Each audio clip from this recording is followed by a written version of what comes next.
আসসালামু আলাইকুম। আমানগন্ডা তাকি আম গাছ 14 গ্রাম কুমিল্লা এই স্থানে আজকে একটি সড়ক দুর্ঘটনা, একটি স্কুল ছাত্র নিহত, আরেকজন মৃত্যুর সাথে পাঞ্জা লড়ছে। ঢাকায় একটি স্কুল ছাত্রী, আরও একজনের অবস্থা আশঙ্কাজনক।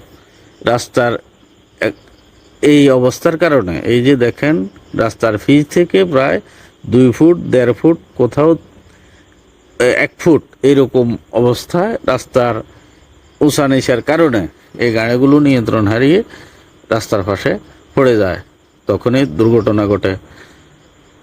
ঢাকা চট্টগ্রাম হাইওয়ে রোডের সড়ক বিভাগের সকল ঊর্ধ্বতন কর্মকর্তার প্রতি অনুরোধ রইল, আপনাদের দৃষ্টি আকর্ষণ করছি।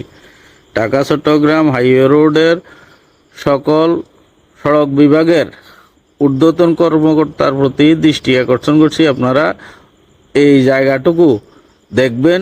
সারা বাংলাদেশে বিভিন্ন জায়গায় ঠিক এই অবস্থার কারণে বিভিন্ন সড়ক দুর্ঘটনা ঘটে। আপনাদের প্রতি অনুরোধ রইল, আপনারা অবশ্যই এটা দেখে রাস্তা মেরামতের একটা ব্যবস্থা নেবেন।